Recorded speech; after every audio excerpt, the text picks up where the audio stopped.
Bueno, y finalizo en estas aperturas con una observación ya académica que muestra una vez más que enseñar es, cuando se va enseñando así, es aprender junto con otros.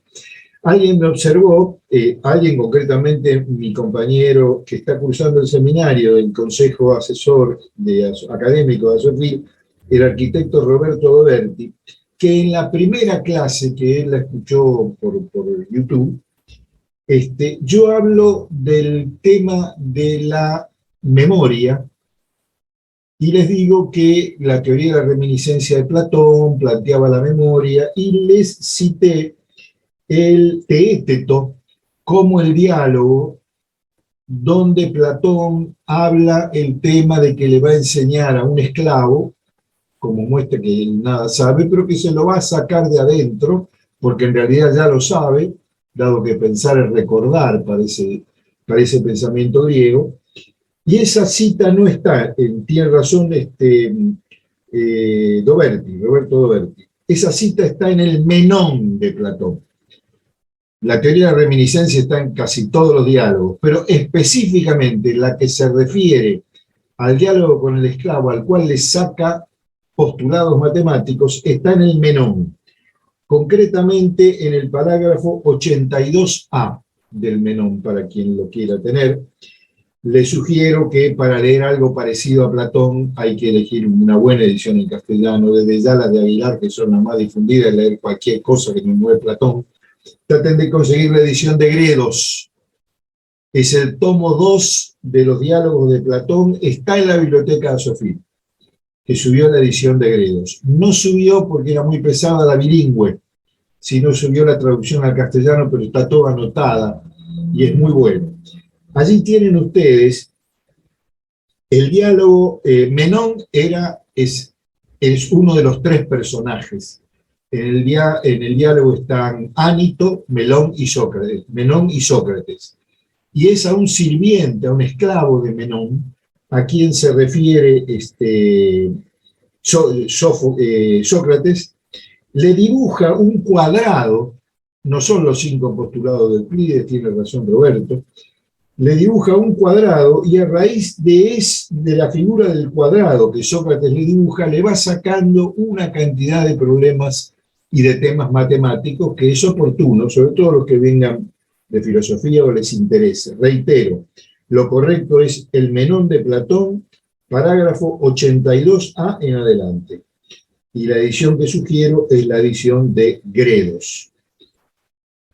Bueno, ahora sí podemos ir a nuestro texto, al texto de nuestra reunión de hoy, que son textos muy breves, ¿no? Son en realidad 2 paginitas, por eso les pido siempre, si tienen la posibilidad de leerla antes, que la lean, porque en cada una de estas, la que viene vemos la 7 y la 8 y se terminó el texto, pero estamos regularmente separando algunos grandes problemas en esto.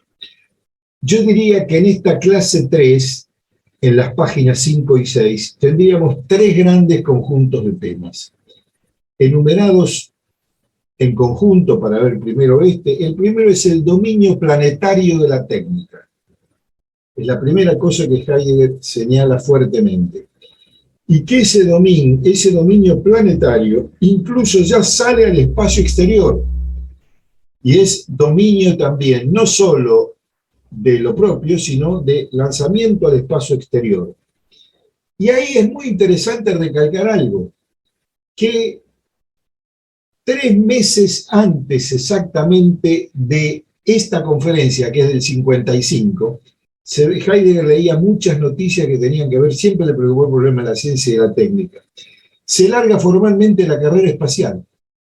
La carrera espacial se larga el 2 de agosto de 1955. Y esta conferencia, esta charla con sus paisanos es el 30 de octubre de 1955. O sea, están separadas por 5 años. Algunos lo pueden recordar y otros lo leyeron, es cuando mandan los rusos un cohete Sputnik, el Sputnik tripulado por la perrita Laika, mandaron con una perrita al espacio, y eso marca el inicio de la carrera espacial. A partir de allí empieza la lucha entre Estados Unidos y Rusia por ver masía del espacio. Es interesante eso, ¿no? Porque luego también va a haber una segunda cuestión donde muestra su vinculación de lectura de temas técnicos, ¿no? Ese primer bloque de problemas, que es el dominio planetario de la técnica, nos deja y termina con una pregunta muy clave. Esa pregunta es, ¿podemos dominar y dirigir este proceso de tecnificación del mundo? Ya vamos a ver que bajo determinadas condiciones sí podemos. Y no solo sí podemos, sino que al mismo tiempo es menester hacerlo, porque la técnica pertenece a nuestra propia esencia.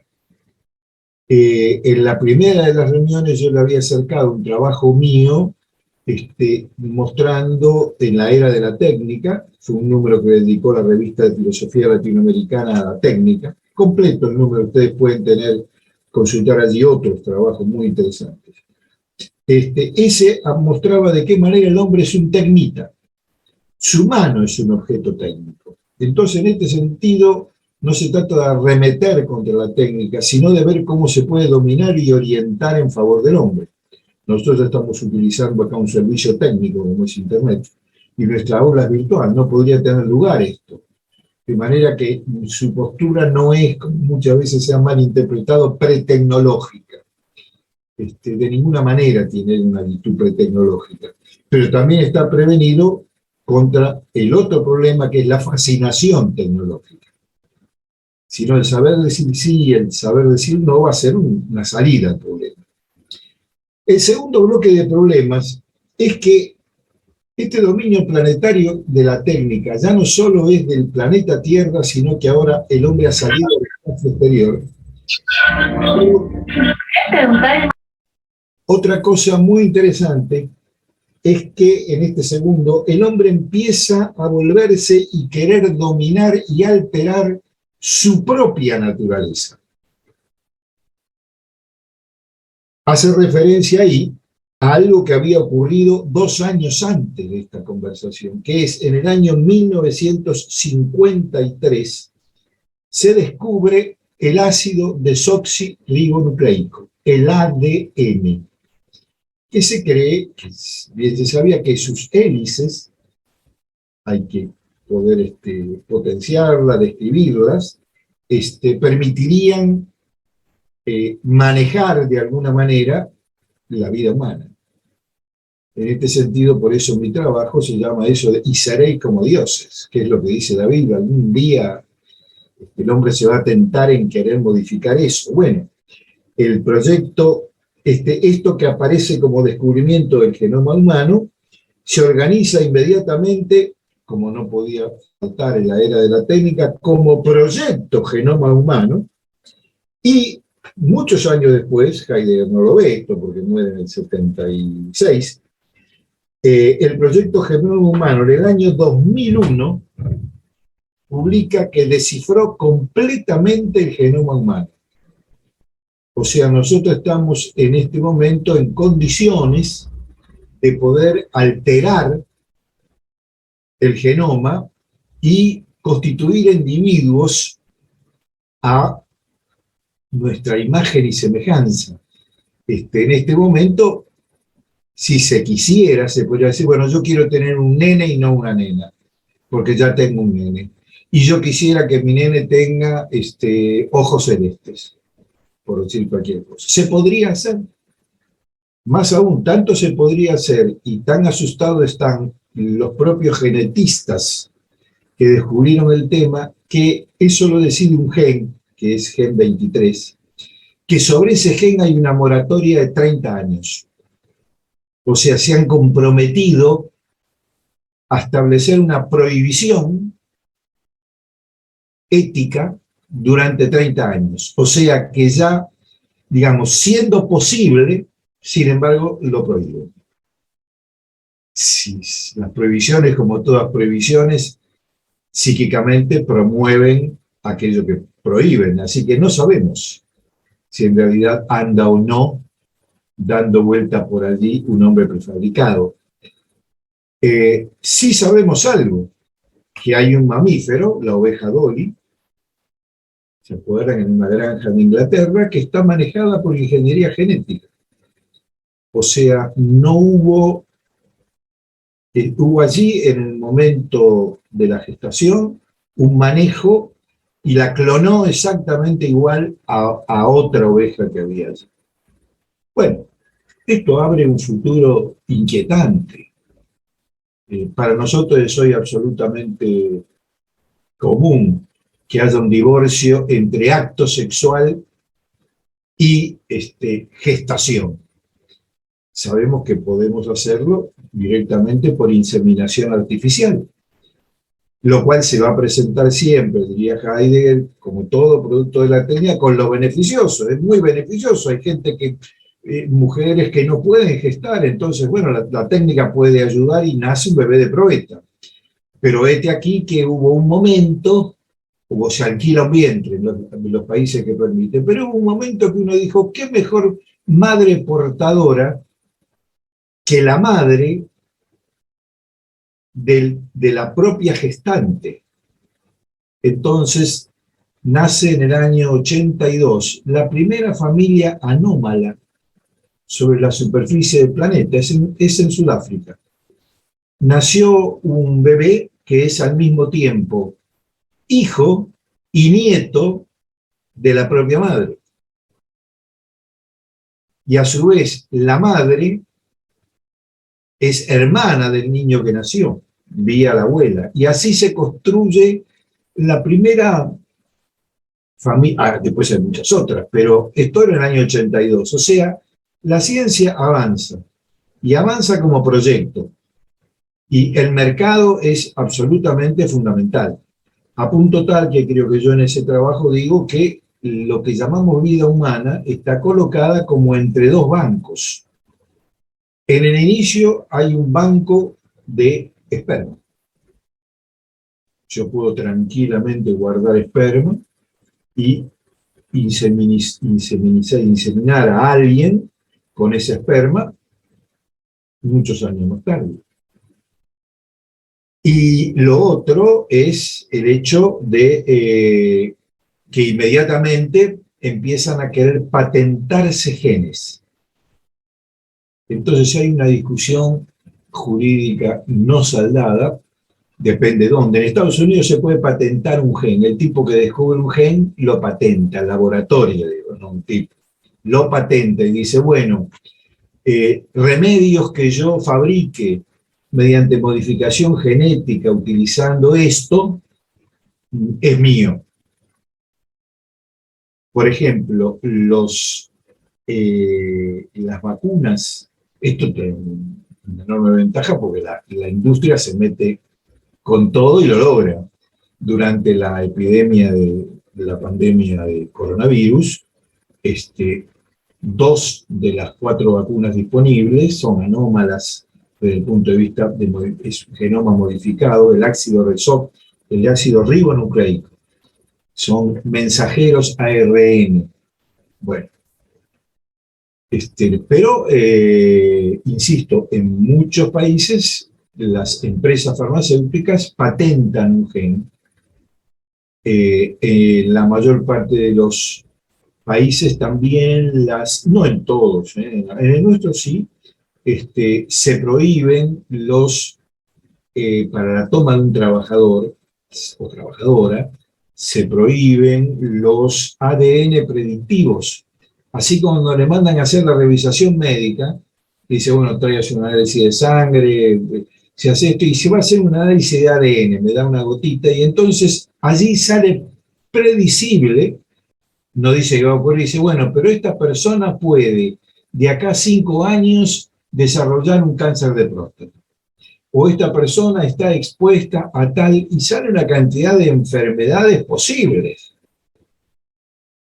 Más aún si uno va y se hace una tomografía computada, sobre todo si tiene mucha juventud acumulada, como muchos de nosotros, te sale una cantidad bárbara de cosas.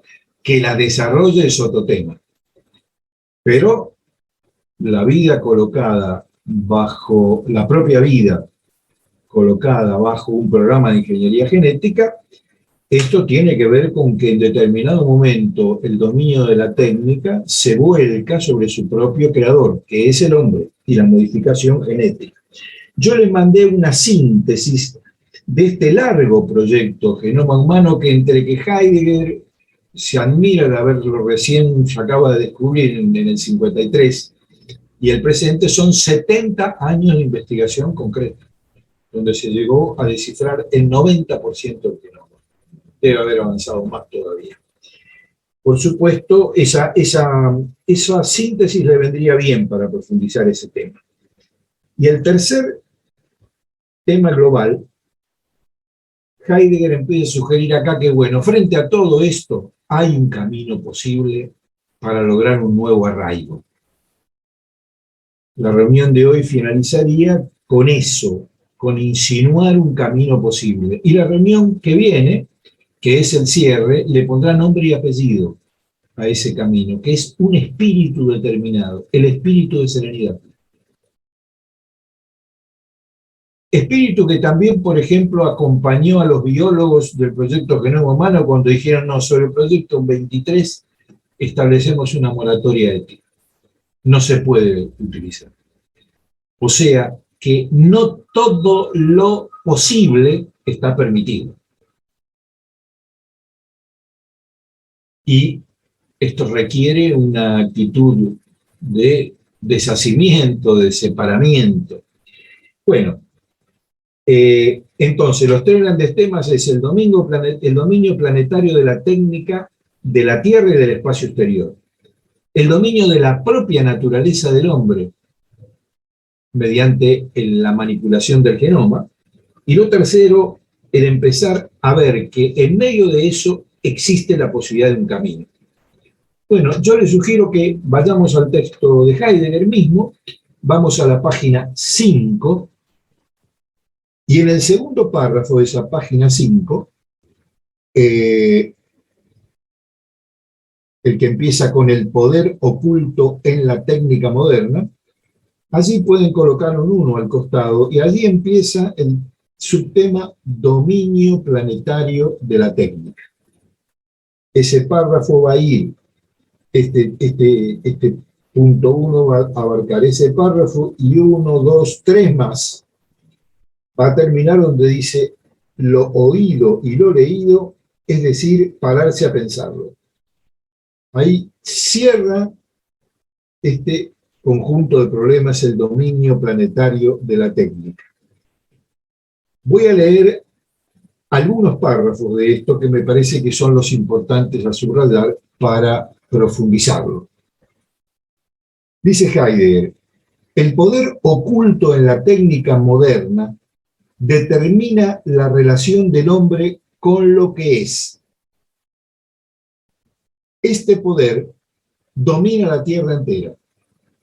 El hombre comienza ya a alejarse de ella para penetrar en el espacio cósmico.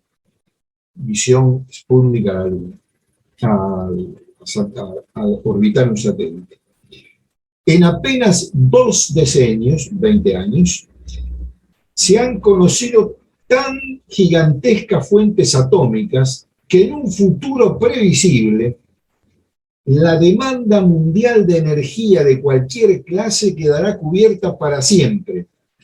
El suministro inmediato de las nuevas energías ya no dependerá de determinados países o continentes, como es el caso del carbón, del petróleo y la madera de los bosques. Y fíjense en este párrafo. En un tiempo previsible se podrán construir centrales nucleares en cualquier lugar de la Tierra. Decir esto en 1955 es prácticamente profetizarlo. Pero fíjense ustedes que vaya que se han construido centrales nucleares en cualquier lugar de la Tierra, en este mismísimo momento hay un gran problema con la central nuclear más grande de toda Europa, que está en Ucrania. Y esa central nuclear ha sido víctima de ataques en medio de la lucha de Rusia contra Ucrania. Esa central nuclear, ya tenemos ejemplo de qué pasó con Chernobyl. esa central nuclear es 8 veces más fuerte que Chernobyl. De manera que el problema del dominio de la energía deja de ser un problema. No vamos a depender del petróleo, del carbón o del acero, etcétera, etcétera, pero pasa a ser un problema. Porque la manipulación de los átomos para la paz, bueno, en tiempo de guerra, ¿qué pasa? Al mismo tiempo sabemos que ambas superpotencias disponen de armas nucleares tácticas hoy, o sea que ya no es el problema de decir, bueno, nadie la va a tirar porque reventaría su propio territorio, ¿no? Desde submarinos sumergibles es perfectamente posible mandar un misil nuclear táctico que rodee y quede una zona completa. De manera que esa disuasión es también puesta entre paréntesis.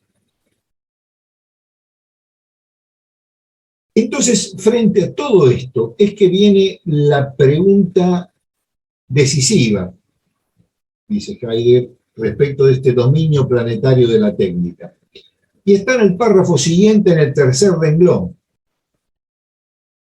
el que dice, la pregunta decisiva es ahora, ¿de qué modo podemos dominar y dirigir las inimaginables magnitudes de energía atómica y asegurarle así a la humanidad que estas energías gigantescas no vayan de pronto, aún sin acciones guerreras, a explotar en algún lugar y aniquilarlo todo?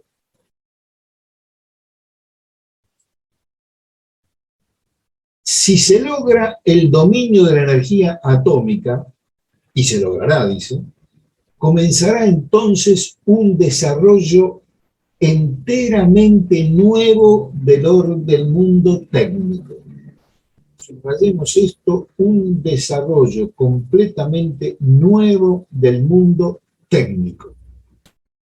Y recuerden que dijimos en la reunión anterior que muy bien se separa acá, hoy ya hablamos de tecnociencias, ya no hay separación de la ciencia pura por un lado y de la aplicación como sería la técnica. Sino que directamente la ciencia orienta sus desarrollos en base y en función de las necesidades comerciales del laboratorio y de la sociedad. Si hubo que hacer vacunas, bueno, esto fue una gran, permitió superar la pandemia de coronavirus. En su recambio viene ahora una que es la epidemia del mono, etcétera. Habrá que sacar otra. Pero inmediatamente hubo 8 o 10 vacunas a disposición en el mercado. Muy bien, qué pasa con 4 o 5 dosis de cada de esas, no lo sabemos. No hay todavía siquiera suficientes autopsias posteriores en los casos de fallecer, a ver qué hizo dentro del organismo. Pero él sabe que nadie puede prever radicales transformaciones que se avecinan. Pero el desarrollo de la técnica se efectuará cada vez con mayor velocidad y no podrá ser detenido en parte alguna. En todas las regiones de la existencia del hombre estará cada vez más estrechamente cercado por la fuerza de los aparatos técnicos y de los autómatas.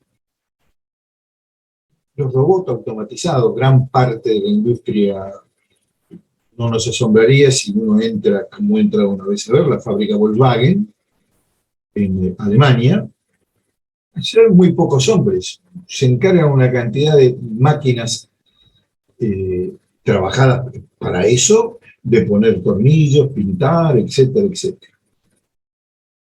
Los poderes que en todas partes y a toda hora retan, encadenan, arrastran y acosan al hombre bajo alguna forma de utilización o instalación técnica. Estos poderes hace ya tiempo que han desbordado la voluntad y capacidad de decisión humana, porque no han sido hechos por el hombre. De aquí viene un gran interrogante que ¿quién los hizo? Bueno, Heidegger en la otra reunión va a creer en qué sentido el hombre concreto no hizo todas las cosas que hoy parece.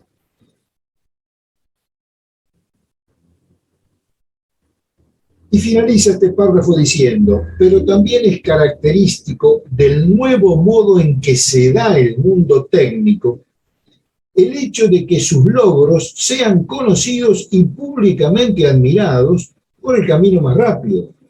Así hoy todo el mundo puede leer lo que se dice sobre el mundo técnico en cualquier revista llevada con competencia o puede oírlo por la radio. Ni siquiera está hablando de la televisión, las redes, etcétera, etcétera. Y ahí viene su clásica advertencia de siempre. Pero una cosa es haber oído y leído y otra es pararse a pensarlo. Otra vez aparece acá esa diferencia entre algo que debe ser pensado y algo que es escuchado como cuando decimos, bueno, pero a vos te entra por un oído y te sale por el otro. Sí, en la hebra de la técnica cada vez más acelerada, la cantidad de información disponible entra por un oído y sale por el otro. Otra cosa es pensarlo, y eso requiere un tipo de pensamiento muy especial. Recuerden la palabra Gedankt, que significa pensar en alemán tanto como tener memoria. Significa, y tener memoria de qué? De lo más próximo. Generalmente, aquello que más nos afecta,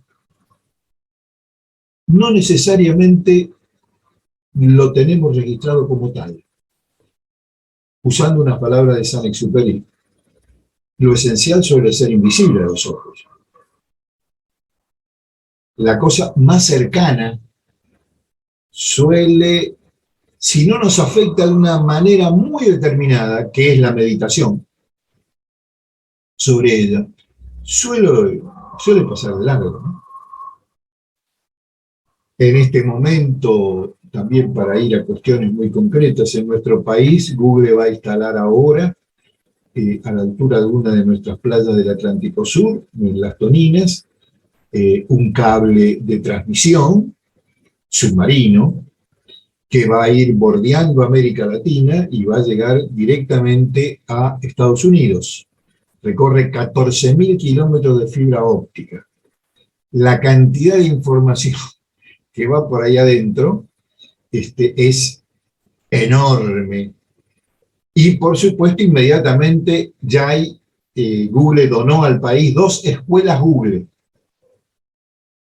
donde Google las va a apadrinar, les va a colocar las máquinas y al mismo tiempo esas escuelas van a combinar, hasta donde es combinable, un enseñante presente con enseñanza artificial.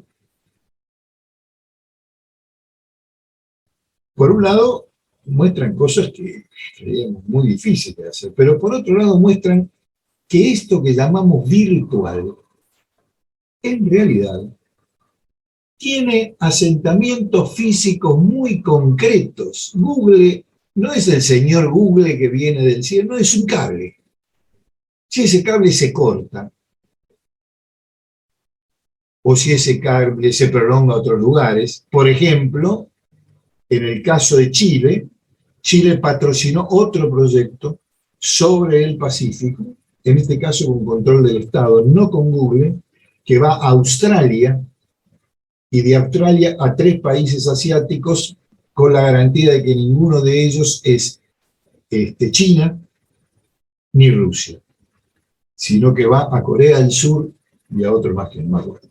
Pero digamos, o sea que hay materialidad. Esta virtualidad es posible porque hay cables submarinos que permiten que esto ocurra. Y al mismo tiempo, el señor Google tiene en el desierto de Arizona, en un lugar especificado, sus grandes ordenadores, protegidos de manera tal que sean como una especie de búnker nuclear. Pero digamos, en la era de la técnica tenemos que advertir que la virtualidad depende también de factores físicos muy concretos.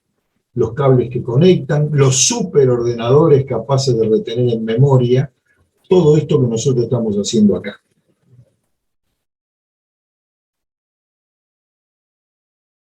Entonces, una cosa es tener noticia de algo y otra es reconocer lo oído y lo leído, es decir, pararse a pensarlo. Este es el primer bloque de problemas que quería presentarles en la reunión de hoy. Si ustedes prefieren, podemos introducir acá, supongamos, hasta 3 o 4 preguntas. Y vemos si entre todos podemos sacarlo. Si no, vamos al segundo bloque, que es ya el tema de que cuando esta tecnología se vuelve sobre su propia vida, con el desciframiento del genoma humano. Pero hasta acá, pueden ustedes transmitir por el chat, o bien, si lo veo, yo tengo en 2 pantallas, sí, levantar la mano para, por lo menos, si quieren. Si se ve, avanzamos.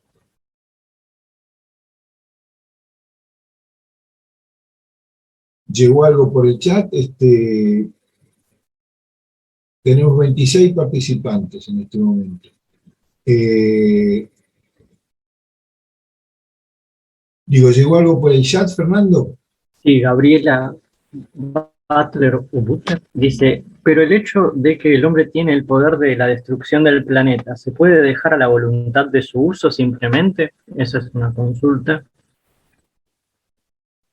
Bueno, la pregunta gira sobre sí mismo. Y sin el hombre, en un grupo de hombres, o el hombre, ¿quién se haría cargo de la conducción del planeta? Sí, necesariamente va a tener que ser un hombre o un grupo de hombres quienes se hagan cargo de ordenar esto. Cuando tenemos en crisis, sabemos los estados nacionales.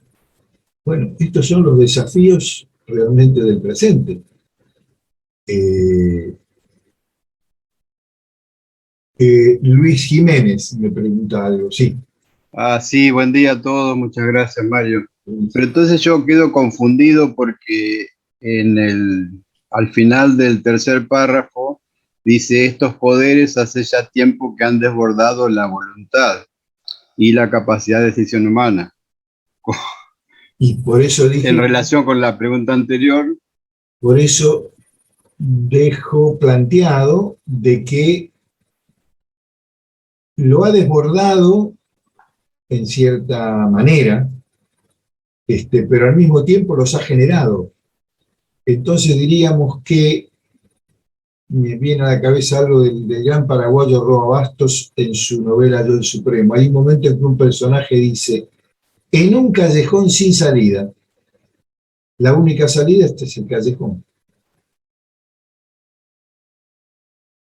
Ahora, en un callejón sin salida no puede recorrerse hacia adelante, porque ya sabemos que salida no hay hacia adelante. Entonces quiere decir que otra vez aparecería el pensar meditativo, habría que volver hacia la entrada y ver cómo se cayó en un callejón sin salida. Pero en esto que el hombre no puede conducir, este estado de cosas lo ha generado el hombre. Entonces, quizás ese hombre tenga capacidad para enderezar el asunto. Porque en otro momento va a decir Heidegger, que mucho más tardíamente, y vivimos una especie de interludio, dice. Hemos llegado demasiado tarde para los dioses y demasiado temprano para el ser. Estamos ahí en el medio, pero al mismo tiempo dijo muchas veces, pero el hombre es un ser que puede meditar. Por lo tanto, en un callejón sin salida habrá que buscar las condiciones para poder recorrerlo. Hacia adelante no va a ser nunca, porque sabemos que hay una tapia. Bueno, una tercera... Aquí Hay una consulta de Jenny Rivas que es: Sí. ante un estado de necesidad, ¿ontológicamente sería aceptada la destrucción parcial de aquello que afecta? Lo repito. Ante un estado de necesidad, ontológicamente, ¿sería aceptada la destrucción parcial de aquello que afecta?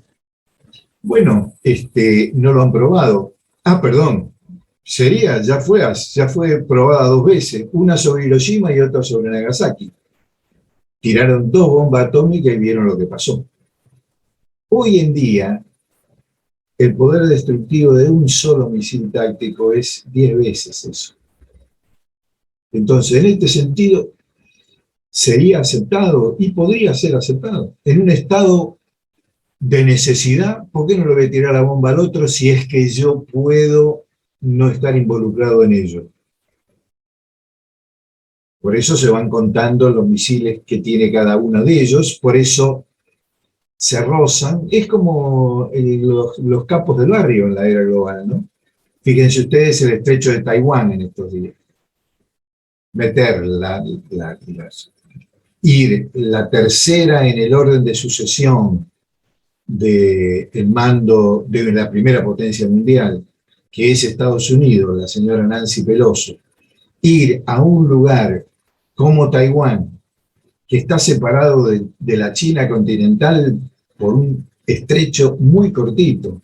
Y los chinos le han dado a él y a Hong Kong un trato especial, como zona especial, porque les conviene. Si tienen un lugar donde protegen la totalidad del territorio principal, pero bancos, todo lo que es ese negocio de mercado, lo hacen por esas 2 ciudades. Bueno, inmediatamente la flota china le hizo en el estrecho de Taiwán prácticamente un bloqueo a sí misma, un pedazo de su propio territorio. Se retiró, dijo, no, estas son una maniobra.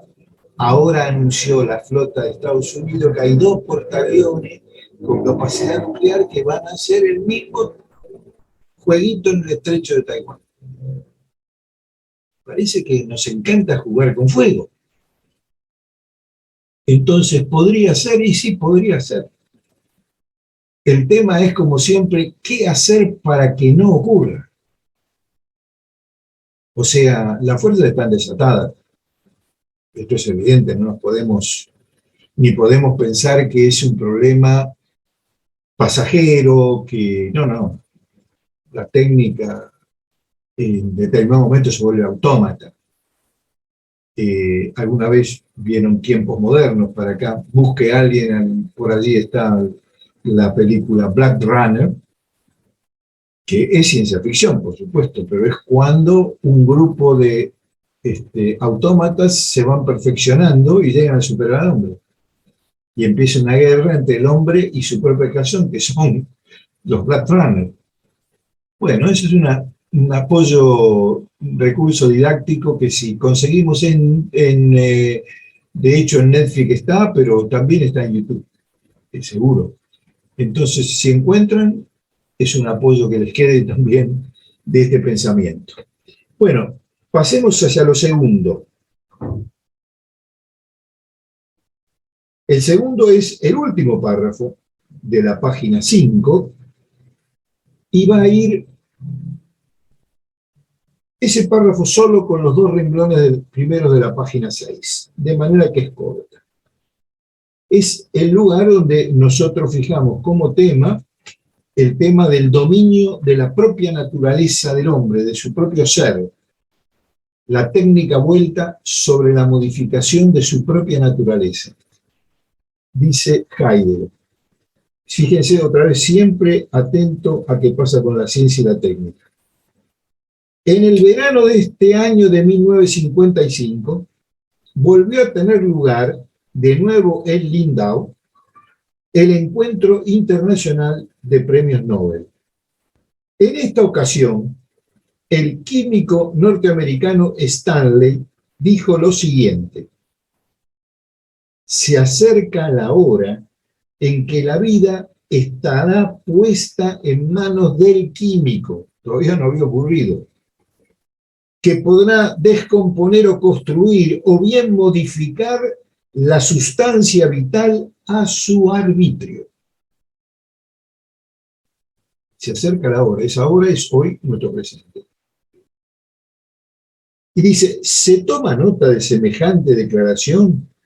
Se admira incluso la audacia de la investigación científica y no se piensa nada al respecto.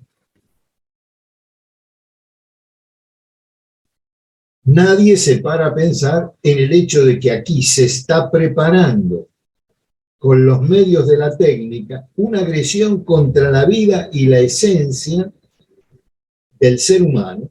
Ahí valdría la palabra alemana, del Dasein, del ser ahí. Ser humano sería Mann. O sea, de ese ente específico que es, del existente que él es, contra esa vida, una agresión comparada con la cual bien poco significa la explosión de la bomba de hidrógeno. O sea, si la explosión nuclear es ya un problema vigente, le agregamos ahora nuestra propia modificación genética. Porque precisamente cuando las bombas de hidrógeno no exploten, y la vida humana sobre la Tierra esté salvaguardada, será cuando, junto con la era atómica, se suscitará una inquietante transformación del mundo. Esa inquietante transformación del mundo, como les dije, ustedes tienen un adjunto, donde está ese proyecto de 70 años Genoma Humano, donde está descubierto ya el 90% del genoma. De manera que así como hay misiles nucleares tácticos y hoy podría bien uno tentarse con apretar el botón, ese botón también se puede apretar. Podríamos empezar a fracturar runner a nuestra medida y luego no saber ya bien. Fíjense que también se han dado las últimas cuestiones o grandes pandemias por haber mezclado demasiado lo animal y lo humano. Se sabe que en su momento la epidemia del mono está transmitida de una especie animal a la especie humana, que lo que pasó en el mercado de China tiene que ver con la sopa de murciélago, donde hubo un virus que nuestro sistema inmune no pudo reconocer como tal. Y así sucesivamente. O sea, es posible que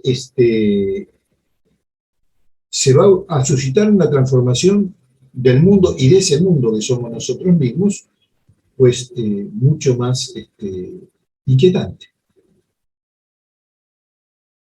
Y aquí se abre el tema 3, que va hasta el final de esa página, y que tiene que ver con empezar a esbozar que, ojo, hay un nuevo camino posible. No vengo solo a jugar generando angustia. Angustia suelta ya hay demasiada. Pero vamos a ver si es posible, porque si el hombre es un ser pensante, cosa que dijimos en la primera clase, el pensamiento no es un agregado que lo tiene como otra cosa. Y a Heidegger más aún le gustaba citar ese poema de Heráclito, el fragmento de Heráclito que dice, si de pronto todas las cosas se transformaran en humo, los hombres se transformarían en narices. Tan hecho estamos ambos para el logo. O sea, el logos, el pensamiento, pertenece también a nuestra esencia. De manera que aquel que fabrica su destrucción tiene allí también posible la posibilidad de enderezar, encaminar, conducir eso al menos. Aquello del gran Hölderlin. Allí donde crece el peligro, crece también la posibilidad de la esperanza. Pero esa esperanza requerirá un espíritu. Eso es lo que dice la palabra Gelassenheit, espíritu de serenidad. No solo una disposición técnica o una voluntad racional, una voluntad firme de querer con el pensamiento meditativo compensar en parte el pensamiento instrumental. Ese pensamiento que también criticó la denominada Escuela de Frankfurt. La crítica de la razón instrumental que llevan adelante Horkheimer y Adorno es un intento de poder mostrar de qué manera, después de la Segunda Guerra Mundial, donde se habían horrorizado del Holocausto, ¿cómo pudimos hacer esto? Más aún se preguntan, ¿cómo es posible seguir haciendo filosofía después del Holocausto? Bueno, entonces dice, solo mediante una crítica de la razón instrumental, porque la razón se volvió instrumento. Otro miembro de la Escuela de Frankfurt, muy importante, que fue discípulo de Heidegger, y su tesis de habilitación o doctorado para ellos está hecha sobre la ontología de Hegel, dirigida por Heidegger. Ese es Marcuse. Herbert Marcuse escribe un libro que no tiene desperdicio, que se llama El hombre unidimensional. O sea, el hombre que siempre se encabía por una sola vía. Más aún, Heidegger había hablado del pensar por una sola vía. Estaba dando una clase y entonces había dicho que cuando llegó el momento de las preguntas, él había dicho en un párrafo que el más grande pensador, Parménides de Elea, sí, etcétera, etcétera, etcétera. Y entonces, un cursante le pregunta, ¿pero cómo? Platón no es un gran pensador, Heráclito no es un gran pensador, y dice, si usted vuelve a escuchar lo que dije, si un gran pensador como Parménides de Elea, sin desmedro había dicho de que también existan otros, dice, verá que no es eso exactamente todo lo que dije. Es decir, hay un pensar que entiende o quiere llevarnos a pensar una sola cosa, y por una sola vía, y un problema tiene múltiples soluciones. O sea, lo que quiere Heidegger proteger es que aún en medio de todo esto es posible un nuevo arraigo. Veremos cómo.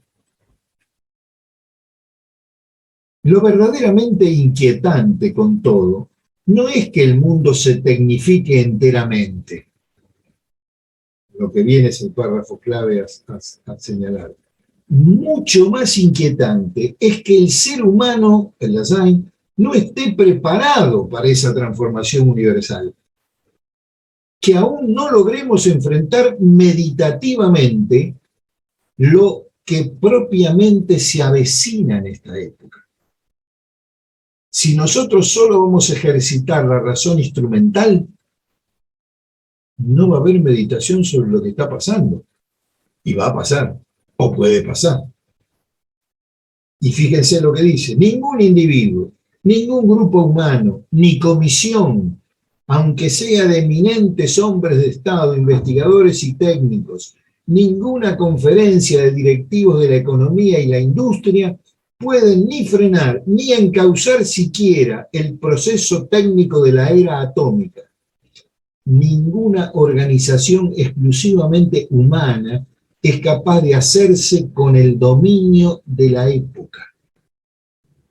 O sea, hemos creado un entorno que si no creamos al mismo tiempo un ambiente donde sea posible pensar la gravedad de esto, es peligroso. En un libro que se llama ¿Qué significa pensar?, que es un curso del año 62 dado por Heidegger, es la reiteración de una frase que dice, la ciencia no piensa. Pero esto, dice, para su beneficio, la ciencia no tiene por qué pensar, porque la esencia de la técnica no es técnica. La esencia de la ciencia, que es la técnica, no es solamente técnica, es metafísica. o sea, determinada concepción del ser y de la verdad.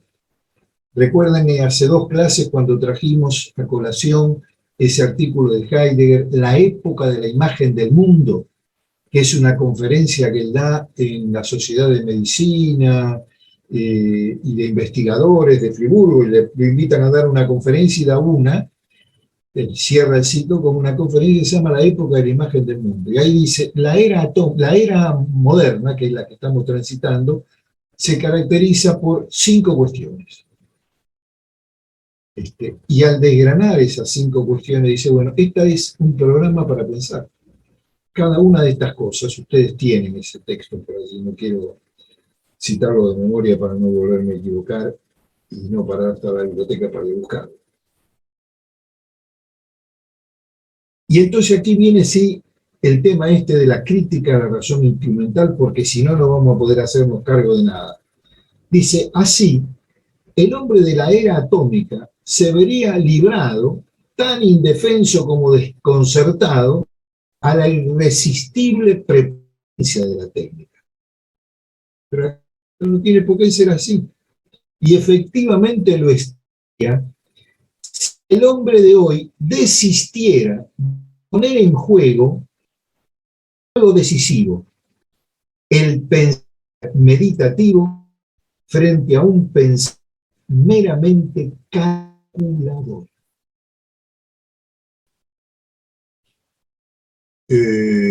O sea,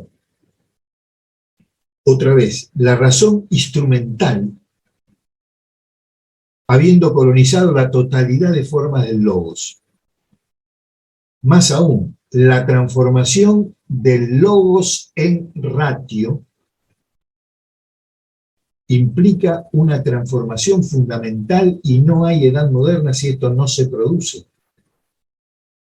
Logos viene del verbo legein en griego, que significa varias cosas, entre otras reunir comprendiendo, hablar, decir, mientras que ratio, la palabra ratio, es decir, ¿qué hicieron los padres de la iglesia cuando tradujeron del griego al latín? Bueno, las traducciones son muy especiales. Cada vez que apareció la palabra Zeus en el texto griego original, si ustedes tuviesen la edición de Gredos, en el caso de los diálogos de Platón, en la traducción bilingüe, hay una trilingüe además que tiene al lado la traducción al latín. Entre paréntesis, miren el uso grande de la técnica. Esas traducciones trilingües que están disponibles de los clásicos griegos, era imposible de comprar, de tener en la casa, nada. Pues hoy pueden entrar cualquiera, están puestas en internet. Yo puedo entrar y entonces voy a ver si sé algo de griego y algo de latín, que en la carrera nuestra lo debemos soportar, pero es importante, ¿verdad? Vemos que cada vez que está la palabra logos, ponen ratio. La palabra latina ratio viene del verbo reor, que significa contar, calcular. Mientras que logos quiere decir reunir, dar sentido. Algo completamente distinto. Lo mismo que cada vez que encontraron la palabra, en griego, por ejemplo, no existe ninguna palabra para decir sujeto. Si alguna vez en un texto de Platón o de Aristóteles se habla de sujeto, está mal la traducción. La única palabra que tienen para decir algo parecido... ¿qué hicieron los traductores al medieval? Y cada vez que aparece en griego la palabra hypokeimenon, tradujeron por substare, sustancia. Inventaron la noción de sustancia. Ahora, para poder explicar la diferencia entre acto y accidente. Vamos a ver cómo lo explico. En cambio, en griego, logos no significa contar, calcular, necesita más que eso. Sin embargo, el mismo Heráclito, en el siglo VI antes de Cristo, que es cuando escribe estos fragmentos, un texto que se llamaban todo igual, Perifiseos, acerca de la naturaleza, acerca de la physis. Dice, el logos es común, sin embargo, los efesios era de Éfeso, sus conciudadanos, sus habitantes de la misma polis. Sin embargo, los efesios viven como si cada uno tuviese su propio logos. O sea, la desviación de lo común a lo individual está también insinuada en el propio pensamiento griego. Por eso un gran filósofo latinoamericano, como es el venezolano Rafael Gutiérrez Girardot, fallecido hace un tiempo, decía en unos trabajos muy interesantes, en una reunión de trabajo, pone adelante el recuerdo de Goethe. Goethe tenía una frase que decía, cada uno sea un griego a su manera, pero séalo. O sea, no queden entrampada en la versión latina de un lenguaje que quería decir algo por completo diferente. Con la palabra, ¿por qué? Porque el gran tema de la filosofía medieval va a ser porque ¿qué es una época? Recuerdan, para Heidegger es una comprensión del ser y una determinada comprensión de la verdad. Cada época no es lo mismo que una era, en el sentido de era antigua, medieval, moderna y contemporánea. No coinciden exactamente. Las épocas cambian cuando cambia la concepción del ser y de la verdad. O sea, de lo que es frente a la nada y de la verdad. En este sentido, la modernidad es una época caracterizada por una noción específica del ser y de la verdad. ¿Qué es el ser? Ens creatum, seres creados. ¿Por quién? Por un ens creador, por un ente creador. El ente creador sí empieza a introducir la modernidad hacia el final de la Edad Media, pero muy tardía, que en el conjunto de los entes creados hay uno solo que está hecho a imagen y semejanza del creador, que es, por lo tanto, persona. Ese es el hombre.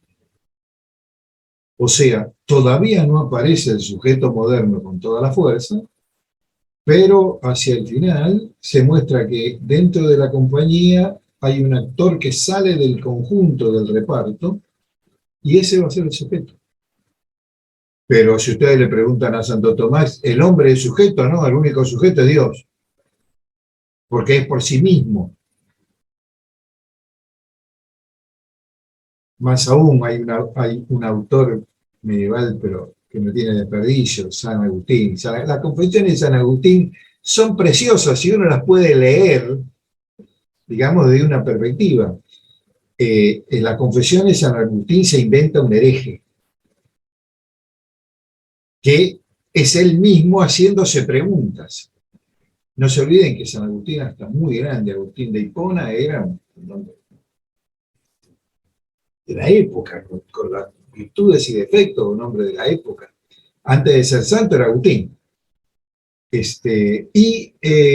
Entonces, esa mitad suya se quiere colocar a la otra mitad de él ante preguntas de difícil resolución, ante dilemas. Entonces, por ejemplo, el hereje le pregunta en un momento, él había definido que Dios es, el ente supremo es el creador de todas las cosas. Él ha creado todo lo que es.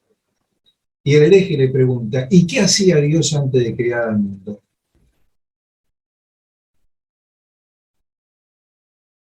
La pregunta es pertinente. Si el ser se caracteriza, el ente supremo se caracteriza por la creación de todo lo que es, y cuando no está creando, una vez que creó todo, pasados los 7 días, de la Biblia original, digamos que en su versión original es el Logos, dice, habló y dijo, sepárense las tierras de las aguas. Y al tercer día hizo esto, y al otro hizo lo otro, y al séptimo día descansó. Vio que todo era muy bueno y descansó. Bueno, ¿y qué hacía antes y después? Entonces no era. ¿Puede un ser que ha sido definido como perfecto en un instante no ser? Y Agustín le da la respuesta maestra en esa lógica, que le dice, no, la pregunta está mal hecha, porque no hay antes y después de crear al mundo. Antes y después son categorías temporales. Y Dios junto con el mundo creó el tiempo. Por lo tanto, no hay ente antes, ente supremo, no hay antes ni después, porque eso sería someter al ente creador a la medida de los entes creados. Antes y después hay para los hombres. O sea, nuevamente, que la comprensión de una época es la que determina una esencia de la verdad y la que determina qué es y qué no es. En esta época de desarraigo absoluto y de tremenda en que vivimos, pues es en esa misma situación en que es necesario comprender la verdad y los entes de otra manera. Así como está, camina el desastre. Por eso dice,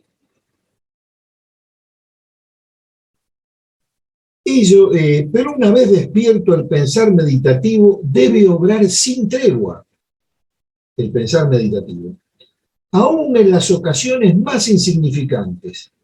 Por tanto, también aquí y ahora, y precisamente con ocasión de esta celebración conmemorativa, no se olviden que todo esto es un grupo de paisanos hablando al sol en la puerta de la iglesia de Meschich, iglesia que estaba, católica, que estaba bajo la advocación de San Martín, que es también el patrono de la ciudad de Buenos Aires.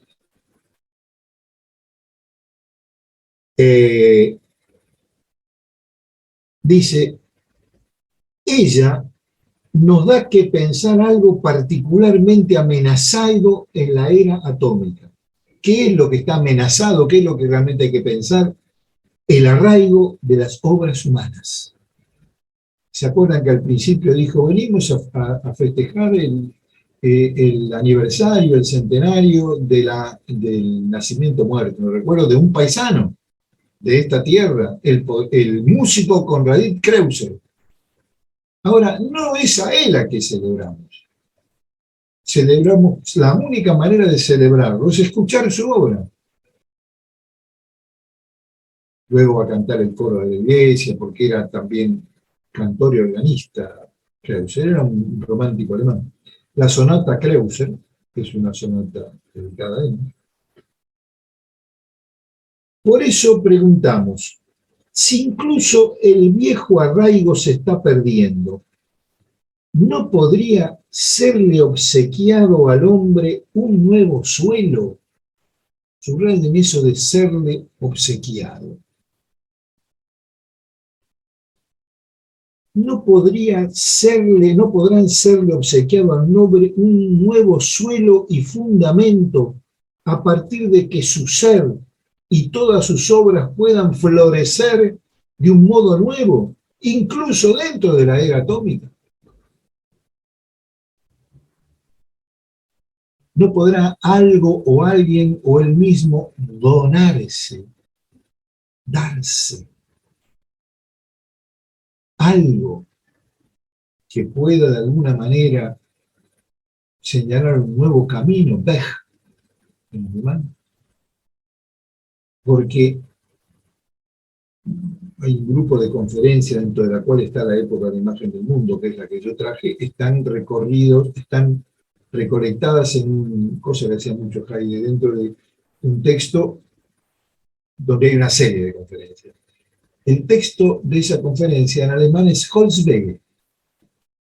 La traducción mejor al castellano, que es la que yo le traje, no está mal. Dice sendas perdidas.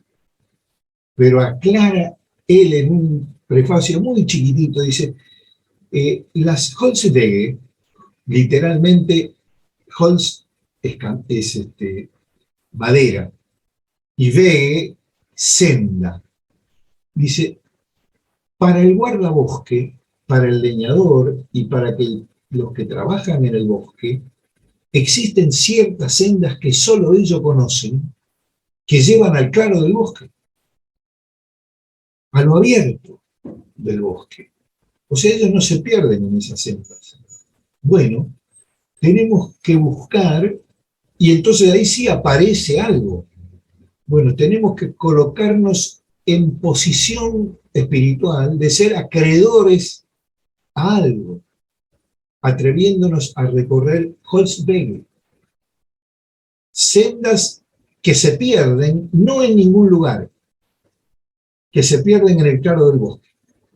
El leñador sabe muy bien cómo se puede talar y llegar al lugar donde se deposite lo talado, por así decirlo. Ese claro, ese abierto del bosque puede darse.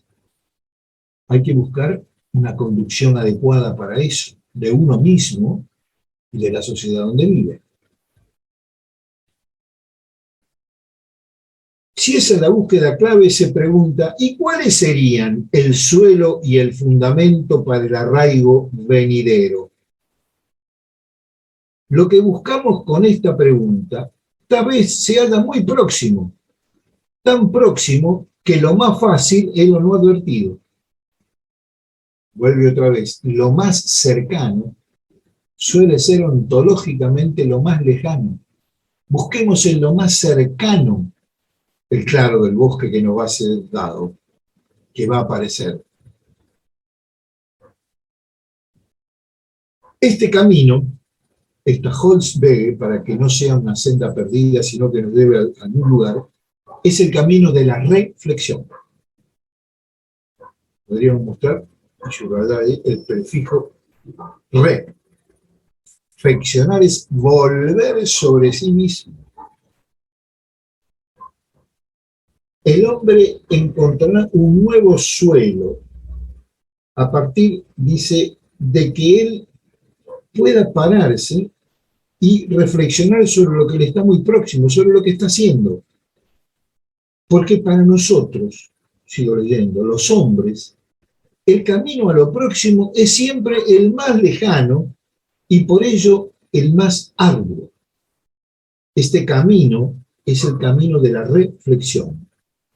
El pensamiento meditativo requiere de nosotros que no nos quedemos atrapados unilateralmente en una representación, que no sigamos corriendo por una vía única en una sola dirección. El pensamiento meditativo requiere de nosotros que nos comprometamos en algo. Y ahí muy bien el traductor coloca la palabra alemana de difícil traducción. Einlassen. Ahora lo vamos a ver. Requiere que el pensamiento que nos comprometamos con algo que a primera vista no parece que de suyo nos afecte. Tiene que ser una cosa conocida. Einen es uno mismo, el prefijo einen. Lassen es el verbo lassen, del cual hablamos en la primera de las reuniones, donde le decía que Gelassenheit, espíritu de serenidad, es un derivado del verbo alemán lassen, que quiere decir también en inglés, y la traducción al inglés de serenidad es muy buena. No se traduce como serenidad, como reading, realizing, que es deshacimiento.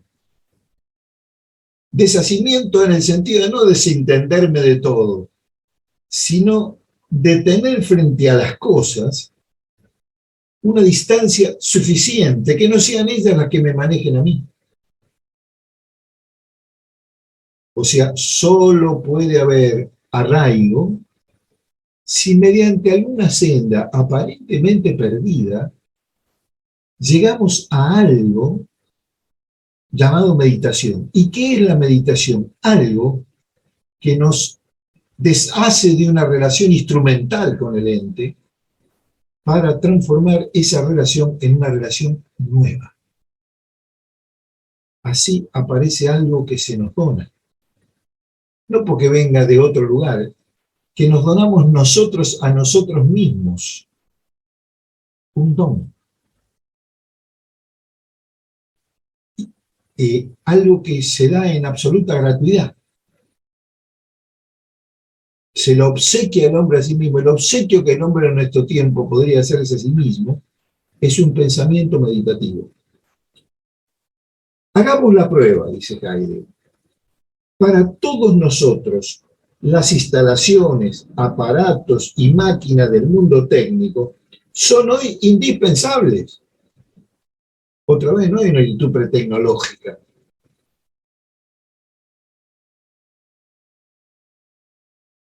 Para unos en mayor y para otros en menor medida. Todas las cuestiones tecnológicas son indispensables. Para algunos en mayor medida, para otros en menor medida. Y esta diferencia va a ser clave. Sería necio arremeter ciegamente contra el mundo técnico. Sería miope querer condenar el mundo técnico como obra del diablo. No lo hizo el diablo, lo hicimos nosotros. Dependemos de los objetos técnicos. Nos desafían incluso a su constante perfeccionamiento. Sin darnos cuenta, sin embargo, nos encontramos tan atados a los objetos técnicos que caemos en relación de servidumbre con ellos.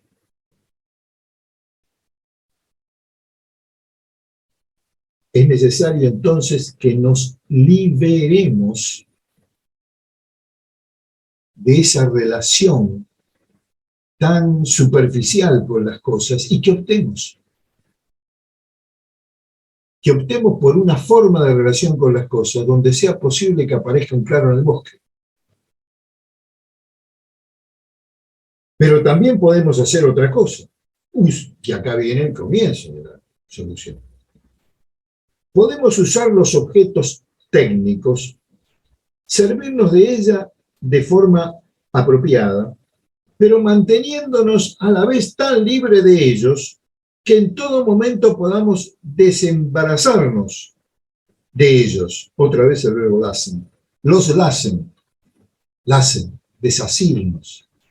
O sea, que no nos manejen ellos a nosotros, sino nosotros a ellos, aceptándolo en todo lo que puedan tener de positivo para nosotros, y no rechazándolo, pero dejando de lado aquello que no me es necesario, ahora, en este momento. Siempre digo, y lo debo haber dicho como un ejemplo acá, yo me compro una heladera. Es mejor una heladera que tener una vieja heladera.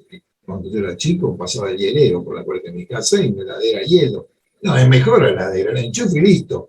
Ahora que yo, para comprarme una heladera, me haga un curso de electricidad, yo soy usuario.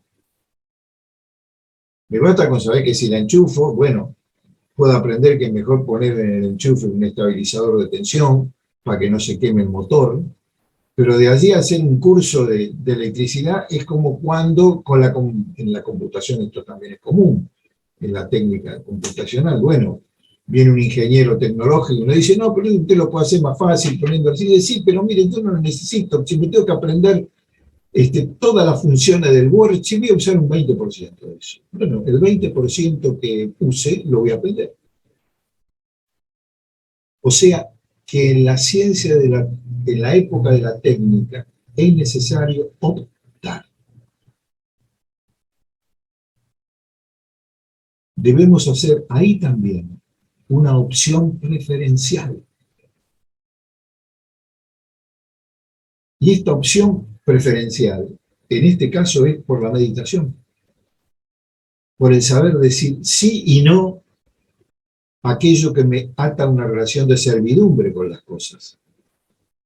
así como la teología de la liberación va a plantear una opción preferencial por los pobres, llamando a esto opción preferencial, que no quiere decir que yo crea que hay solamente pobres.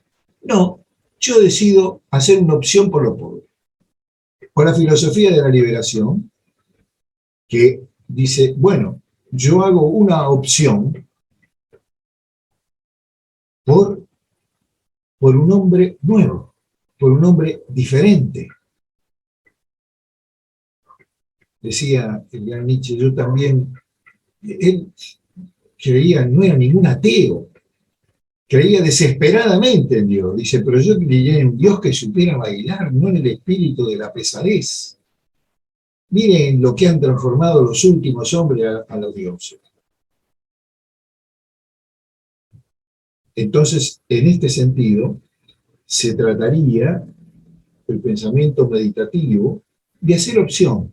Si quieren bajarlo brutalmente a tierra, para los que somos futboleros, parar la pelota. Parar la pelota, levantar la cabeza y dársela que está mejor colocado. Esto no es a la carga barraca. Ustedes ven que la diferencia entre jugar al fútbol y aprender a jugar al fútbol es radical. Lo que le pasa, si ustedes observan un recreo escolar, sobre todo de chicos entre primero y cuarto grado, es decir, usted le tira la pelota y van todos atrás de la pelota. Es decir, y los partidos pueden terminar 14-7, vamos a jugar a 9 goles, y qué sé yo, patean a veces para un lado, otra para otro, no que ese gol no estaba, que el arco no era. Es un problema. Cuando van a una escuela de fútbol, que ahora existen escuelitas de fútbol porque no hay potrero, pero el potrero dice, no, a ver un momentito, vamos a elegir 11 de acá y 11 de acá. Se ponen una camiseta distinta cada uno. Che, pasásela al que tiene la camiseta blanca, ese juega para nosotros. Hay también un hermoso, yo lo voy a mandar para, un hermoso fragmento de Alejandro Dolina, el escritor argentino en este caso, en Crónica del Ángel Gris, que se llama El Picado. La pisada. Porque en el potrero los chicos suelen usar para elegir, hacen la pisadita, dicen. Ponen un pie delante del otro. El primero que le pisa el pie al otro elige primero. Por supuesto, el que elige primero elige el mejor para él. Y así va tratando de elegir a todos los mejores, lo quiero del lado del equipo mío. Y Dolina dice, yo encontré un tipo en el barrio, Mandel, de esta persona. Me di cuenta que Mandel no elegía a los mejores, elegía a los más fieles, aquellos que aún perdiendo iban a jugar para el equipo. Dice, ¿por qué no siempre ganan los que saben jugar mejor? Dice, y más aún, ser derrotado pero en un equipo de amigos nos hace más fuertes. En este sentido, la opción preferencial en la era de la técnica por un pensar meditativo no quiere decir que no existan otras formas de pensar, por ejemplo, el pensar instrumental. No quiere decir tampoco que el pensar instrumental no sea absolutamente válido para ciertas cosas, pero para ciertas cosas no. Entonces, detengo la pelota, elijo lo mejor, que a lo mejor no es lo mejor según los cánones de la razón instrumental, sino que es lo que es mejor para mí, einen lassen, lo que más me toca a mí mismo, y decido. Y eso no es uniforme. Cada uno, cada sector social, cada clase, ahí vienen todos los temas de la sociedad. Es decir, por supuesto, la liberación es un proyecto, pero también hay una cantidad de gente que acepta la servidumbre voluntaria. Es más cómodo. Porque es que el esclavo dice, yo tengo asegurada la casa y la comida. Si no me levanto y quiero ser amo. Si quiero ser amo, compito con el patrón. Hasta que un día un tipo como Marx se da cuenta que el esclavo, dice, en determinado momento, se da cuenta que tiene una ventaja. Que al haber sido él el esclavo, él inventó todo, y tener que trabajar la naturaleza, él inventó todos los procedimientos para explotar la naturaleza. Y si yo no trabajo, el amo se muere de hambre. Por lo tanto, en aquello que me esclaviza, está también el poder de mi salvación. En aquello que me instrumentaliza, si yo soy capaz de decir, poner una distancia y deshacerme de eso, está también la posibilidad de salvación. Este texto va a terminar con una cita de otro poeta, que es Johann Peter Hebel, que dice, allí donde, lo tengo en otro pedazo del texto, pero si alguien tiene a mano la página 8, hay una cita de un poema, yo no lo tengo acá conmigo. Dígame a alguien, Vida se desmutea y me lee la cita que trae de él. A ver, yo. Sí, Marina, adelante. Somos plantas, nos guste o no admitirlo, pero deben salir con las raíces de la tierra para poder florecer en el éter y dar fruto. O sea, en el arraigo significa advertir que en realidad nosotros no somos sino fruto de esa tierra.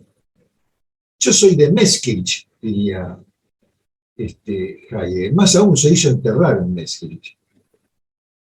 E iba todos los veranos a Meskirch. Y era un alumno pobre. El padre era maestro tonelero. Hacía toneles y tuvo la suerte de estudiar porque lo recomendó con el obispo de Freiburg, que le consiguió una beca. Pero si no, no existía. O sea, fíjense de qué manera, digamos, en lo natal, en lo más cercano, está el secreto. ¿Cómo puedo yo enlazarme con mi cercanía de manera tal que no me sea tan lejana? Que no me trabajen de afuera,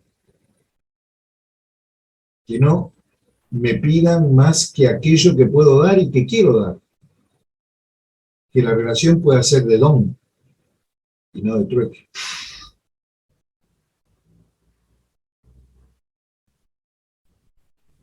Hagamos la prueba. Serían ellos, bueno, eso lo leí. Pero también podemos hacer otra cosa. Y acá va a terminar. Podemos usar los objetos técnicos, servirnos de ellos de manera apropiada, pero manteniéndonos a la vez tan libres de ellos que en todo momento podamos desembarazarnos los lazos de ellos. Allí, en ese punto, colocan una barrita, ahí termina el párrafo 3. O sea, servirnos nosotros de ellos y no ellos de nosotros. El gran problema es que eso requiere, como requirió siempre, un espíritu determinado en el hombre. Yo voy a cerrar la reunión de hoy y pasar inmediatamente al diálogo, tenemos una media hora para eso tranquilo, con un fragmento de la Antígona de Sófocles. O sea que voy a ir a un texto del año 441 a.C. Voy a leer un coro de la Antígona, concretamente el coro que corresponde a los versos 332 a 375. Pero voy a usar la traducción que hace Hayek de esto porque es una traducción mucho mejor, en el sentido más fiel al pensamiento griego, que la traducción que está en Gredos o castellano. Porque habla ahí de qué manera no es solo el hombre de la técnica, es en la esencia del hombre donde está la posibilidad de perderse o de extraviarse. Y no se olviden que en la tragedia griega, el coro es la voz del pueblo. La tragedia griega, ustedes saben, era de muy pocos personajes. Eran 2 o 3 personajes y que realizan. Acá Antígona, quien era la mujer despechada, que no querían enterrarla al hermano, bueno, una pelea, e hija de Edipo. ¿Cuál es el tema? Es que cada tanto entran unos hombres que se instalan atrás del coro y empiezan a cantar, a hablar de manera cantada. En el teatro griego la novedad no consistía tanto en el argumento de la obra, no había nada raro. Los actores entraban o por la derecha o por la izquierda. Ya sabíamos que los que venían por la derecha eran de la propia casa y los que venían por la izquierda eran extranjeros. Y cada tanto irrumpía el coro y orientaba para hablar. El 332, el verso ese, dice así en la traducción de Cairo: muchas cosas son pavorosas. En realidad la palabra griega está traducida perfectamente, es to deinotaton. En la otra traducción dice son difíciles, son graves. No, son demoníacas, muchas cosas son demoníacas. Parecen creadas por el demonio. Muchas cosas son pavorosas. Nada, sin embargo, sobrepasa al hombre en pavor. Y acaba de escribir que la cosa más pavorosa que hay para el hombre es el hombre mismo. Y empieza a describir qué hace el hombre. Sale por encima de la espumante marea en medio de la invernal tempestad del sur y cruza las montañas de las abismales y enfurecidas ondas. Fatiga la indestructible calma de la más sublime de las diosas, la tierra, pues año tras año, ayudado por el arado y su caballo, la remueve en una y en otra dirección. El caviloso hombre enreda la volátil bandada de pájaros y caza los animales del desierto y los que viven en el mar. Con astucia subyuga al animal que pernocta y anda por los montes. Salta a la cerviz de toscas crines del corcel y lo domina. Con el madero somete a yugo al toro jamás dominado. El hombre se encuentra en el son de la palabra, del logos, y en la omnipresencia presurosa como el viento, y también en el denuedo con que domina las ciudades. Asimismo, ha pensado cómo huir bajo las flechas del clima, de sus inclemencias y de las inhospitalarias heladas. Y sigue describiendo: por todos lados viaja sin cesar. Desprovisto de experiencia y sin salida, llega muchas veces a la nada. En ningún caso puede impedir, por fuga alguna, un único embate, el de la muerte. Somos mortales. Pero tiene la felicidad de esquivar con habilidad las enfermedades plenas de miseria. Sí puede esquivar las enfermedades, pero inexorablemente llega la más puntual de todas las amigas, la muerte. Somos mortales, no somos dioses. Circunspecto porque domina, más allá de lo esperado, la habilidad inventiva, cae a veces en la perversidad. Otro, en cambio, le salen bien empresas nobles. Vive entre la ley de la tierra y el orden jurado por los dioses. Al predominar sobre un lugar lo pierde, porque la audacia del hombre siempre lo hace considerar al ser como no ser. Y termina diciendo Sófocles, a través del coro: quien ponga obra en eso, o sea, quien transforme al ser en nada, que no comparta mi hogar conmigo, ni que mi saber tenga nada en común con su divagar. O sea, ese tipo de hombre, yo con eso no quiero nada, saber nada. Sófocles, junto con Esquilo, son de los más grandes trágicos griegos. ustedes saben que las obras de los trágicos, también de los cómicos, porque estaban los tres géneros, se estrenaban en las Olimpiadas. En las Olimpiadas estaban todas las fuerzas de las pruebas de destreza física, pero había un momento en el cual la Olimpiada se trasladaba al teatro, palabra griega, para poder hacer que la catarsis.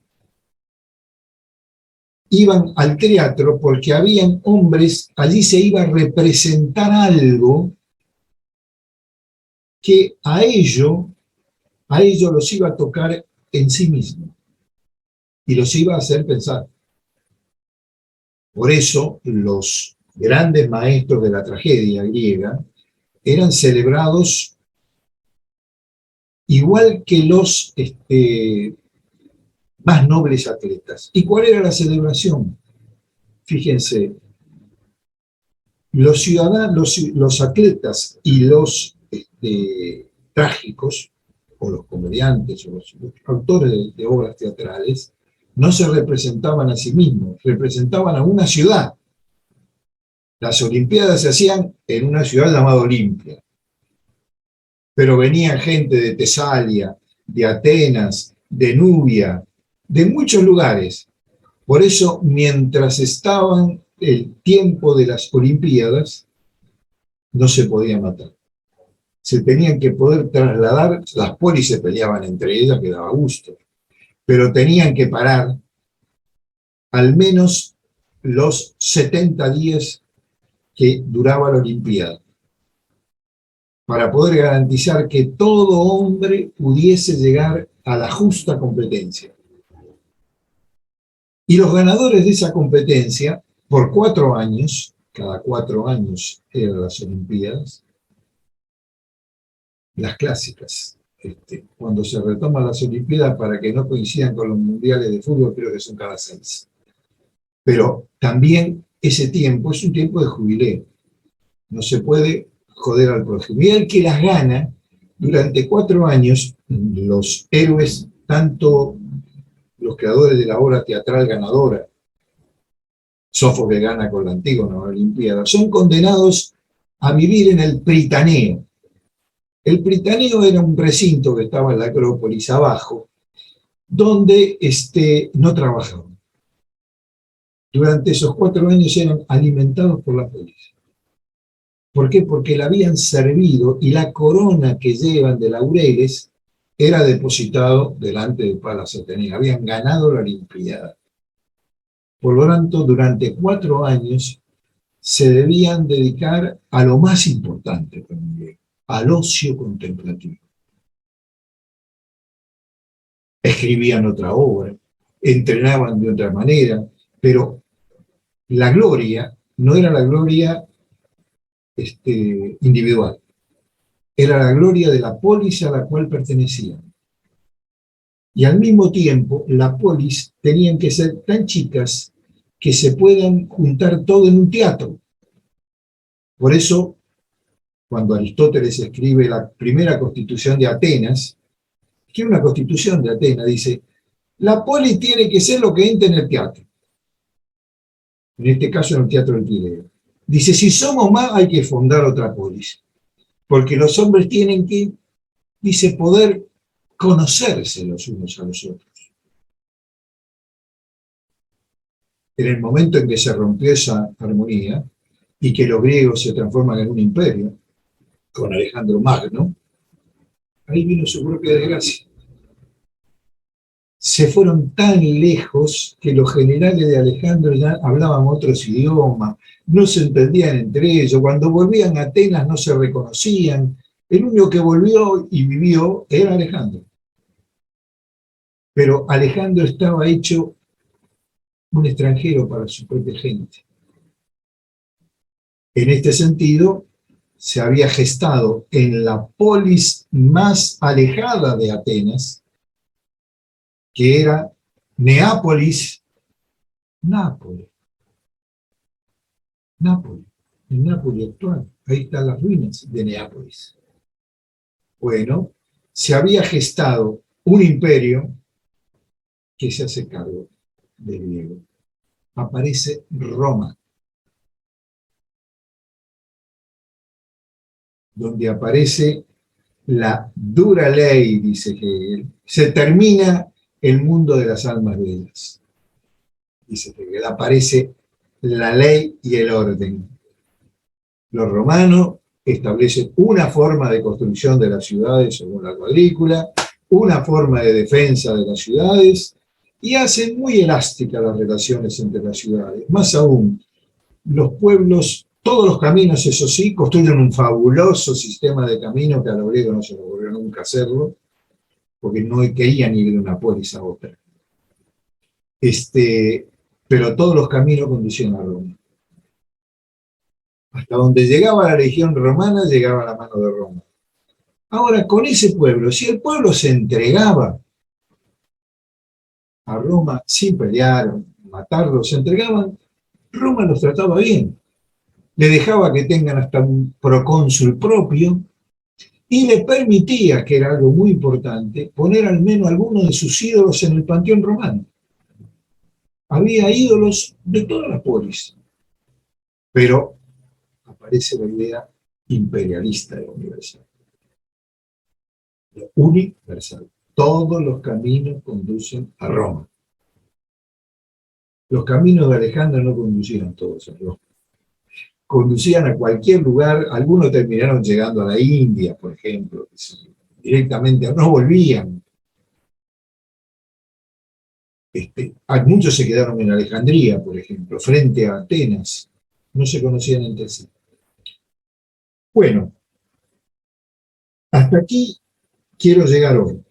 Hacemos un alto y, en tal caso, si algunos pidieron la palabra, bueno, vamos a tratar de contestar, o algo que me propuso por ahí Marina Boschi, que yo me olvidé de decirlo. En un momento me manda Marina un mail diciendo, he pensado tal tema de la radio, creo de otra manera, sería bueno que conversemos entre nosotros, a ver qué se nos va ocurriendo. Y yo le contesté, pero me parece genial. Una de las cosas para que sirve, esto se llama taller de ideas, le puse yo de nombre. Serenidad es el nombre del taller de ideas. Y en ese encuentro, pues lo único que tienen que hacer es lo más difícil de todo, organizarse. Todos tienen el mail de todos. Bastaría con que ese mail, en vez de mandármelo a mí, creo que se lo mandó con copia a todos, que alguno enganche y quiera dialogar y le diga sí por esto o no por lo otro. Bueno, adelante, comentame qué hay, qué tenemos, Fernando. Vi una manita levantada de Julián Peña. Julián Peñal. Ah, bueno, entonces adelante, Julián, date sonido y habla.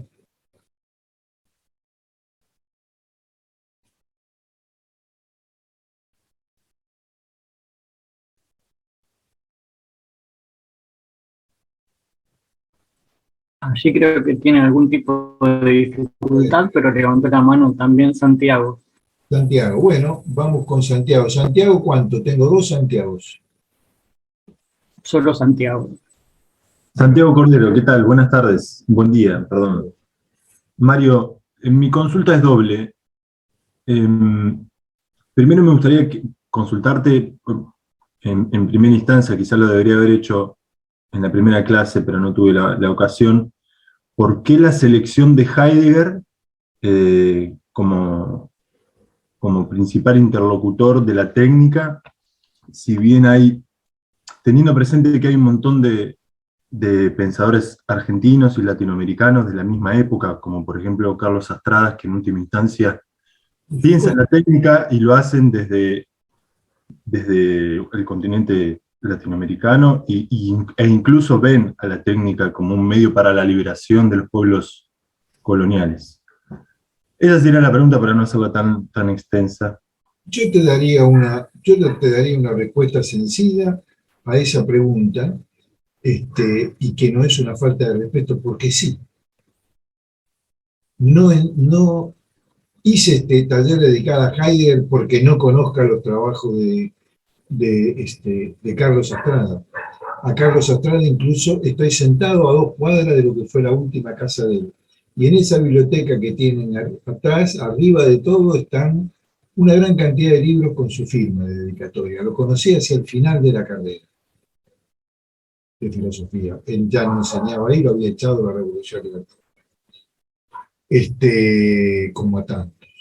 En este sentido, porque sí, es unilateral en el sentido de que se me ocurrió enseñar este texto de Heidegger. Esto no quiere decir que no haya Astrada. Cito a un autor, Manuel Granell, como es el venezolano, que tiene un trabajo excepcional sobre la técnica. Pero solo puedo explicar eso. Me sentí motivado a enseñar este texto. Más aún, una de las cosas que hago que también nos permite la técnica. Yo soy un bestia para marcar los textos.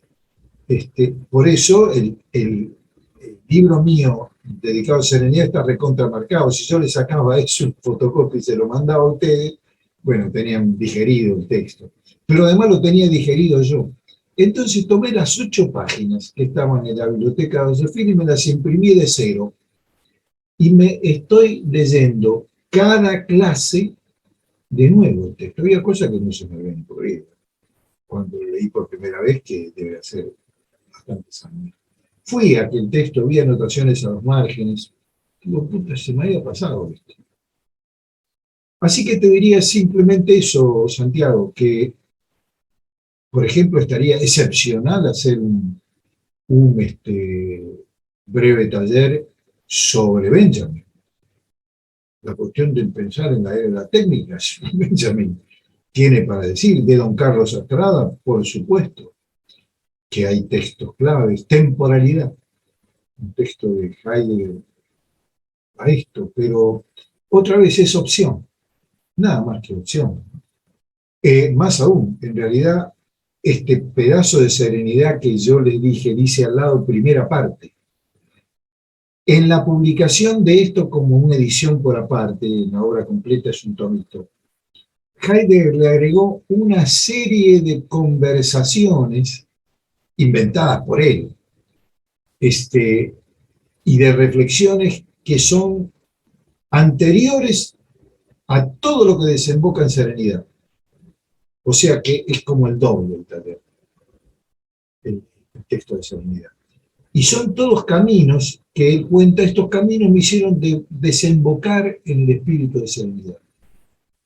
Y esta conferencia es en realidad las 8 paginitas claves. Pero lo demás está, así que solo eso. ¿Qué otra pregunta tenemos? Allí sí, está Julián. Julián, Creo que sí. yo no lo veo conectado. Lo veo yo y ahora ya no. No. Bueno, Pero hay una consulta del Lali Picón que es la siguiente en el chat. Mi consulta es sobre qué antecedentes y también a partir de Heidegger, qué otros filósofos trataron la cuestión de la técnica y la naturaleza. Me interesa para continuar indagando. Si no es por este medio, dice que voy a enviar un mail para obtener la respuesta. y no, Rocío preguntaba esto. Lali Picón. Lali Picón. El Lali Picón, vos sos de Venezuela, ¿no? ¿O me equivoco yo? Está muteado. Santiago del Estero. De Santiago del Estero. Madre de ciudades, ¿eh? Ahora ha cumplido su... sería enorme la etnografía sobre técnica. Mira, y desde el punto de vista de una filosofía de la liberación.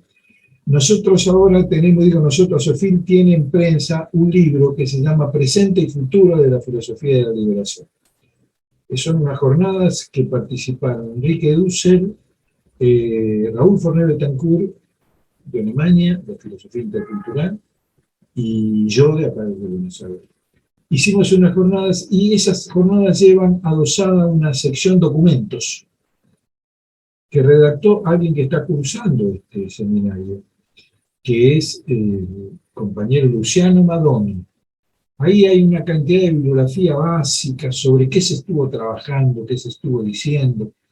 Sobre el tema de la técnica, te diría, no es extensísimo la cantidad que hay. Yo, un libro que creo que sería indispensable leer y que no sea Heidegger es Benjamin. Benjamin, ese trabajo, bueno, desde ya de Benjamin, sus trabajos sobre teoría de la historia, y ese trabajo sobre la reproducción en la era de la técnica, donde le llama la atención el cine, la fotografía, de qué manera se hacen cargo de la pintura de caballete. Benjamin es un lindo autor para darle un tallercito de 4 o 5 reuniones o leerse a Benjamin sentadito y poniendo el traste, como no hay otra cosa en filosofía. No entienden ni le vaya otra vez, léalo más despacio. Y por eso elegí un texto muy fácil de Heidegger. Muy fácil si tenemos en cuenta identidad y diferencia, que quizás sea la obra más difícil, y se entiende. Bueno, ¿qué otras preguntas tenemos por allí? No hay, yo tengo una. Y Sí. es si se puede relacionar serenidad con la idea de frónesis de Aristóteles. Sí, claro, perfectamente. La prudencia. Más aún, la ética aristotélica es una ética de la prudencia. Por eso es muy interesante una lectura que hace Derrida en nuestro tiempo, de la ética Nicómaco. Hay una parte donde se ve también nuevamente la ambigüedad de lo humano, ¿no? Hay un momento en el cual Aristóteles dice, Nicómaco le dice era el sobrino de Aristóteles, está dedicada a la ética. Hay un momento en que Aristóteles dice, amigo, es que ya no hay más amigos. Y Derrida se pone a analizar esa frase. ¿Cómo si está diciendo, amigos? Quiere decir que hay amigos. ¿Para qué se pregunta si ya no hay más amigos? Y entonces empieza a hacer una reflexión sobre el tema de la amistad, que es un tema clave en la ética de Aristóteles. Así que sí, de todo punto de vista, la frónesis es clave. ¿Tengo algo más por allí? Creo que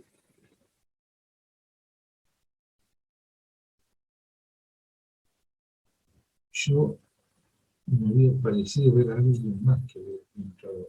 Bueno, Lali, esperamos. Aquí Julián Peñaló, sí, Julián escribió su pregunta por el chat. Dice, bueno, ¿podés leérmela? sí, no puedo evitar pensar en la invención de las vías en Roma y cómo lo griego fue olvidando, encubriendo sus orígenes, que era egipcio. ¿Qué rol para los cuerpos públicos separados de los cuerpos familiares para la construcción de las instituciones, tomando que los griegos eran especialistas en dominar desde un machismo a lo freudiano, lo construido por cuerpos disidentes y no adultocéntricos? Muchas cosas juntas, estimado amigo, muchas cosas juntas. El machismo freudiano no sé cuál es. El propio Freud dice, yo el psicoanálisis lo aprendí de las mujeres en la interpretación de los sueños. Dice, vi que venían acá y que hablar, venían como médico, era médico, calma. Y si me fueron enseñando poco a poco, y que le gustaba contar sus sueños.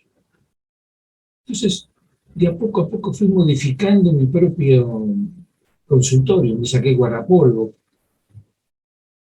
Intenté ver si la clave para llegar a ver qué soñaban era que sueñen. Empecé a probar con la hipnosis, viaja y estudia con Charcot.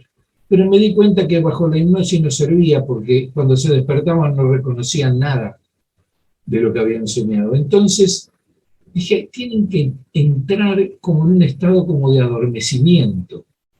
Dice, entonces elegí un sofá cómodo acababa de inventar el diván. Dice, y me puse atrás para que no me vea a mí, para no entorpecerla, y le propuse la asociación libre. Es decir, que hablase, que dijese lo que se le ocurría. Porque claro, lo que ella no sabía, dice, es que en realidad lo que yo me interesa como material de sueño es el relato del sueño. El sueño en sí mismo, dice, termina en un misterio. ¿Qué soñó? En realidad lo sabe, dice, el sueño termina en un ombligo. El ombligo del sueño es un misterio. Dice, lo que sí es analizable es el relato del sueño. Generalmente, ahí aparece toda la resistencia a no decir aquello que se soñó, porque son representaciones muchas veces inconciliables con la vida consciente. Dice, y generalmente, escarbando en eso, vemos, y ahí sí es cercano a Heidegger, vemos que era una cosa muy cercana a lo que hacía Octavio. Que en realidad no era José el que tenía la culpa de todo. Analiza sueños, una vez le cuenta el sueño, que después los cataloga, porque está aprendiendo, está creando una disciplina. El de la bella carnicera. Una carnicera que tenía celos porque su marido, que era carnicero, no una carnicera, la esposa de un carnicero, que tenía celos porque su marido hablaba mucho con una clienta que era muy linda. Entonces, decidió, y le reprocha al marido, y le dice que no, que él la quería a ella, que estaba ahí, que no quería esa clienta ni nada. Pero para ponerlo a prueba no se le ocurrió mejor idea que inventarla a la bella a comer a su casa. Se puso su propia lápida. Al cabo de un tiempo el carnicero dijo, sí, me gusta más esa. Y la dejó. Dice, bueno, en el sueño, lo que se sueñan son representaciones inconciliables, que solo pueden acceder a la conciencia bajo determinado punto de vista. Yo te diría en este sentido que si vos podrías concentrarme más tu pregunta, es decir, me agarré de Freud, pero lo otro que era. Julián dice que para la reunión próxima con micrófono la va a intentar formular mejor porque es escrito. Perfectamente. Entonces, si a ustedes les parece, dejamos acá, hemos cumplido con las 2 horitas de trabajo, y les diría que nos volvemos a ver en 15 días. Aprovechen durante estos 15 días, están invitados desde ya el sábado que viene, si quieren estar en la reunión, aprovechen para poder leer esas 2 paginitas que son en realidad 1,5 a la final, pero tener como una mirada de conjunto de la totalidad del texto. Y poder entonces traer a la mesa de diálogo lo que se vayan ocurriendo. Y si lo escriben, si tienen tiempo de hacer una liñita sobre eso, mejor. Porque lo ponen ya en el conjunto, la mandan al aula virtual o empiezan a dialogar entre ustedes por mail y lo traen acá con algo escrito. Concreto, se va aclarando las ideas al escribirlo. Bueno, si les parece bien, dejamos acá, yo cierro la reunión y nos vemos en 2 sábados. Saludos a todos.